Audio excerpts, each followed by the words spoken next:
Hello, guys. Welcome back to the channel. To my left, we've got Scott. So, good afternoon. How are we doing, Dan? Yeah, you. Yes, mate. Very good. Very good. So, how are you feeling going into Saturday after Bournemouth? The change of approach is different now from the start of the week. Yeah, obviously that was it was a tough one to swallow on Tuesday. It's the hope that kills you. Kind of, I think after that win at Swansea, 5-1, wipe the floor with them. Thinking if they can take that into the Bournemouth game, then we had every chance. And obviously they played really well first half, but just tailed off second. And I think for me, Bournemouth looked stronger in the second half, and I think we were just starting to look a little bit tired with one or two. Yatesy looked like he'd hurt his shoulder. He didn't want to come off. He played the last 15, 20 minutes of an injury. So I think on Saturday, I think they've got to look after a few players now and get that energy back in the legs. You don't want to kind of going into the playoffs exhausted. I think, there are arguments to keep the momentum going and to play another full strength team. But I think if I was a manager, I'd be looking to rest, 4 or 5 now, and see. These players on the bench that potentially have to step up now. So give them some game time. They've been having a few minutes, haven't they, here and there. Lolly, Silva, Cafu, Myton. So, and I'm not sure if I pronounce his name right. Is it Laria? Something like that. I call him. It's So I think he could have a real significant role to play, particularly if they get Joe Middlesbrough and Jed Spence can't play. He could have a huge part to play. So yeah, we'll see. I'd make some changes, but Hull haven't really got anything to play for. I think they'll just be looking to finish the season on a high. They've got the job done staying up this season. They've changed the manager, had a takeover. So I think they just want to stay up. So it might be the last game for a few of their players. King Lewis Potter, he might be off over the summer. So I think they'll be wanting to finish the season as strongly as possible. So it's a bit of a free hit really for both teams. So I don't want players getting injured. I don't want Forest players getting injured in that game for a free hit, and it doesn't mean anything. Now, I was going to mention about the team selection for Saturday because it's going to be, it's like you said, it's going to be one of them ones that would you risk playing your first team and someone getting injured, or would you play like your subs and all that just to get some match fitness into them? Because obviously you don't know what's going to happen in the playoffs, especially if we get Sheffield United or Middlesbrough, like you said. Yeah, so it's I think Steve Cook's just come back from injury. I don't know if he'd even be able to play. Obviously, he had a real difficult night with his dad and still managed to play with that massive gash on his head. But obviously, he's just come back, so they probably want to get a few more minutes into him. You'd wrap them up.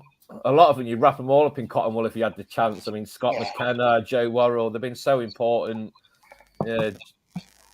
Spence, obviously. I think Jack Colback, will be one that would be looking to risk. I think he's been limping out last few games, and I think that's a bit of a worry without a backup for him. So I think I'd definitely be looking to rest Colback. And as I said, Yatesy, if he's injured, Brennan Johnson and Zinkernagel get them wrapped up, ready for the playoffs. Yeah. And I think Alex Martin and Joe Lolly, they've been waiting patiently anyway. So, to give them a start and to say, go on then, lads, now's your chance. I don't think, why not? I think it's up front where we're light. I think that's the concern is that, again, I'd be wrapping Sam Surridge up in cotton wool if he's the only fit striker. But it's kind of who would you play? But for a free hit game, it doesn't really matter, I suppose. I suppose the only issue is where we finish. Yeah. But I don't know. I think I'd rather be playing Luton at the minute out of all those teams because of the injuries. But again at Kenilworth Road, they'll get the fans right behind them, and they might cause an upset. So it's a lottery into the playoffs, really. Yeah, I mean, I was looking the other day. I'm just going to get it up to be fair on the playoffs, and it's by sounds look at things. If finish either third or fourth, we're going to get the second second leg at home anyway, which will be a big boost for us anyway. Which obviously with how good we have been at home this season, so that is always a boost. But then, like you said, who would you want to play? Would you want to play Luton, Middlesbrough, Millwall, and get them training stand back down Trent Bridge? Yeah, it's funny, really, because I mean, just going to I went to Luton and I went to Bournemouth, and the small grounds, and the Forest fans can't generate the amount of noise that they would do in a bigger stadium. And I mean, God, Luton and Bournemouth, the home fans, it was like they're absolutely crackers over it. And they played a big part in, I think, in both those games. I think particularly on making an impression on the referees, that's for sure. But Middlesbrough, I fancy going to the Riverside to go and get a result, but they've obviously been the bogey team. Sheffield United, years gone by, we know that's going to be tasty. Millwall, equally as tasty. So I don't know. I kind of hope that Luton will hang in there, and we might get them, I think. That's fair point, to be fair. It is a tough one. I mean, you got your pros and cons to everyone, but then it's one of them ones where you think you ever get. I mean, especially with having a second leg at home, you got to be feeling confident. But it is Forest. I mean, since we lost to Sheffield United in the playoffs, I mean, I've seen all the playoff blunders, and now I just think this is our time. Yeah, I think that a little bit as well, because obviously at the City Ground, I think the atmosphere is. I think in a big game like that, I think the fans will stay with them. I think in games before, when somebody's caused a bit of an upset in the playoffs, it's almost like knocked us for six. When you're thinking about Yeovil and Blackpool and those types of games where we've had them in the second leg. But I don't think that's not going to happen this season. I think Forza Garibaldi will hopefully get a nice big display going, ready for that big game, and fingers crossed. Well, I say fingers crossed. I think it'll be a real special atmosphere, and hopefully it'll be on the back of a fairly good result on the the first leg game, really. Yeah, and get all the fans down the academy again just to give them a send off. Yeah, well, I saw a few things on Twitter of people criticising it, but it's kind of like if they want to go down and wave the team off, then why not? Do you know what I mean? It's kind of like it was the biggest game in a long, long time. That could have been promotion to the Premier League. So, why not? At the end of the day, the kids that went down there, that's a generation of new fans coming through. So they not forget that going down there and waving them off. So it's them types of things that pay for tickets, pay for shirts, pay for season tickets. And God knows how much we've spent on Forest when I think about growing up, how much I've spent over the years. So it's a huge thing. So yeah, why not? Yeah, definitely.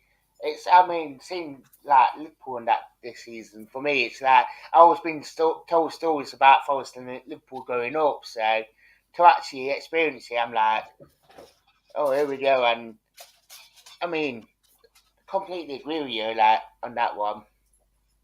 Yeah, why not? What's the score prediction? Do you think it'd be on Saturday? I mean, especially with what's going off with obviously we spoke about team selection and all that. How do you think we get on? Well, I know because I kind of go up to Hull a fair bit. So I think they lost 5 home games on the bounce until the last one. I think they won the last one. I might be wrong. I've not got the results in front of me, but they've been fairly average at home.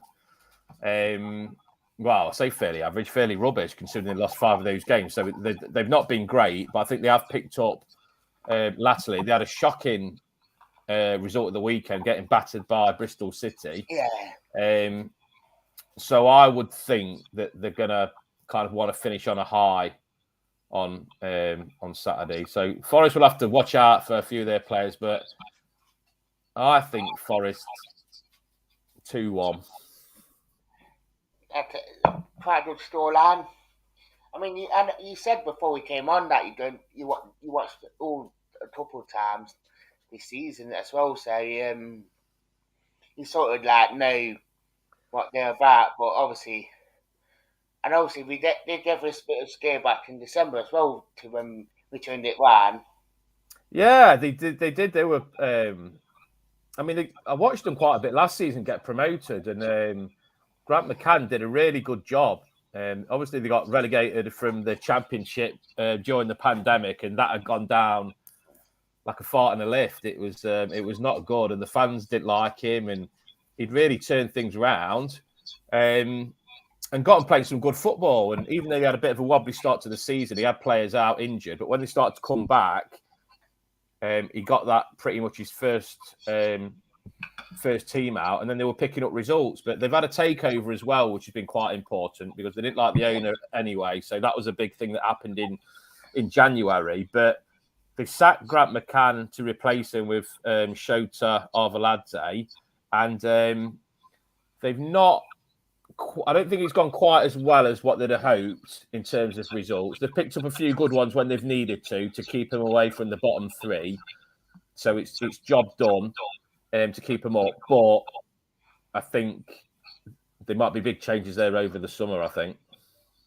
All right, yeah. I do think that. I mean, I was talking to a Hull fan last night on the channel, and he feels like a lot more positive about things like for this season. And I sort of like compared it to like their previous owners to like we had with Fowers for them years, like, and look at how that turned out.